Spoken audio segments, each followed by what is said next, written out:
Assalamualaikum warahmatullahi wabarakatuh. Yang saya hormati Ibu Etika Dewi Cahyaningrum selaku penguji 1. Yang saya hormati Ibu Tin Utami selaku penguji 2. Yang saya hormati Ibu Ikit Netra Wirahmi selaku penguji 3. Perkenalkan, saya Zaini Nur Hosin, mahasiswa program studi sarjana keperawatan kelas alih jenjang. Di sini saya akan mempresentasikan hasil proposal skripsi saya yang berjudulkan faktor-faktor yang mempengaruhi kejadian diare pada anak usia 3-5 tahun di wilayah kerja UPTD Puskesmas Rawalo, Kabupaten Banyumas.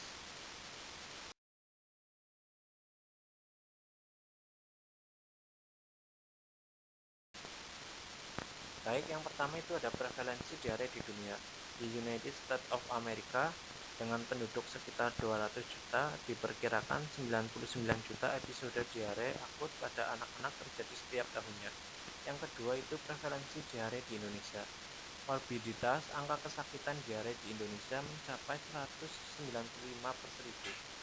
Terus yang ketiga itu ada di Jawa Tengah. Pada tahun 2017, jumlah kasus diare di Jawa Tengah didapatkan 13,3% di puskesmas. Di rumah sakit didapatkan 0,45 pada penderita rawat inap dan 0,05 pasien rawat jalan. Berdasarkan hasil studi pendahuluan di Puskesmas Rawalo, didapatkan hasil bahwa pada tahun 2020 angka kejadian diare sebanyak 561 orang dengan 170 kasus diare, diantaranya balita usia 3-5 tahun. Walau angka terjadian diare pada balita di Puskesmas Rawalo menurun dari tahun sebelumnya yaitu 243 pada tahun 2019, akan tetapi angka tersebut masih cukup tinggi.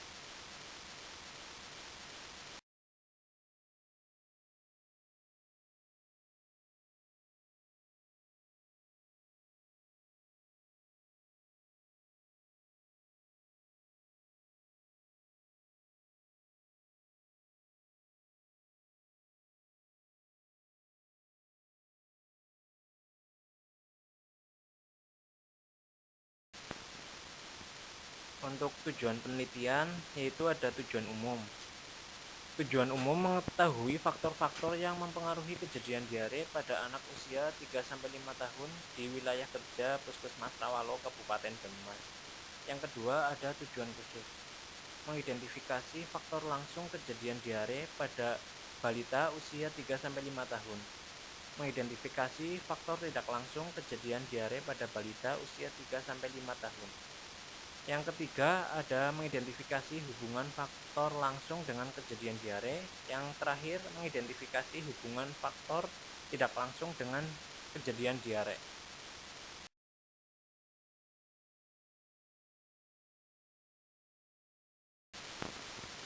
Untuk manfaat penelitian, yang pertama bagi responden. Peneliti berharap penelitian ini dapat bermanfaat bagi responden lain sebagai informasi tentang pentingnya penanganan kejadian diare dan dapat meminimalisir komplikasi yang dapat muncul. Yang kedua ada bagi instalasi terkait. Hasil dari penelitian ini dapat digunakan untuk mengetahui faktor-faktor yang berhubungan dengan kejadian diare di Puskesmas Rawalo. Dan yang ketiga itu bagi ilmu pengetahuan. Hasil dari penelitian ini dapat berguna sebagai referensi bagi yang hendak meneliti lebih lanjut mengenai faktor-faktor yang berhubungan dengan kejadian diare di puskesmas.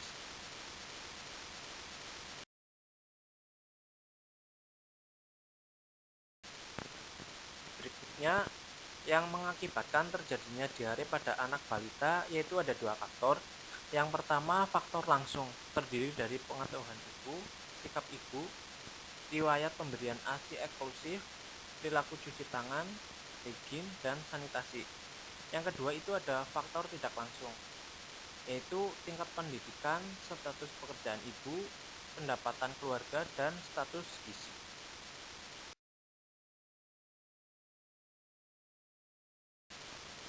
Untuk kerangka konsep yaitu ada variabel bebas yang terdiri dari faktor langsung dan faktor tidak langsung yang berhubungan dengan kejadian diare.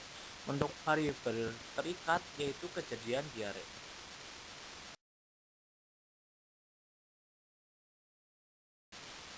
Selanjutnya ada hipotesis penelitian.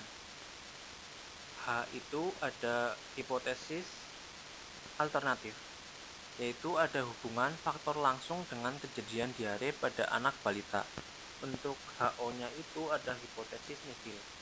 Tidak ada pengaruh faktor langsung dengan kejadian diare pada anak balita.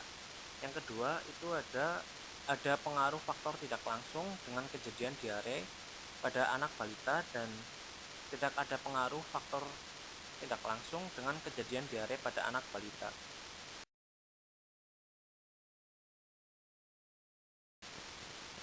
Baik, selanjutnya itu ada desain penelitian saya, yaitu menggunakan kuantitatif korelasional dengan menggunakan pendekatan cross-seksional. Untuk waktu dan lokasinya di Puskesmas Rawalo pada bulan Desember 2020 sampai bulan April 2021. Pengambilan data penelitian dilakukan di Puskesmas Rawalo pada bulan Maret. Untuk populasinya yaitu semua ibu dari anak balita yang mengalami diare sebanyak 170. Sedangkan sampelnya itu ada 63 ibu dari anak balita yang mengalami diare. Untuk variabel penelitian itu ada dua. Yang pertama ada variabel bebas, yaitu faktor langsung dan faktor tidak langsung. Yang kedua itu ada variabel terikatnya, itu kejadian diare. Untuk instrumen penelitian, kuesioner yang digunakan merupakan kuesioner tertutup dengan variasi dichotomous choice yang terdiri dari masing-masing 20 pertanyaan sehubungan dengan pengetahuan ibu dan sikap ibu tentang diare. Terus ada analisa penelitian. Analisis univariat dalam penelitian ini untuk mengukur distribusi frekuensi dan data demografi responden. Analisa bivariat dalam penelitian ini menggunakan analisa data korelasi T-square atau skala variabel ordinal. Demikian presentasi proposal skripsi saya. Apabila banyak kekeliruan, mohon dimaafkan. Wassalamualaikum warahmatullahi wabarakatuh.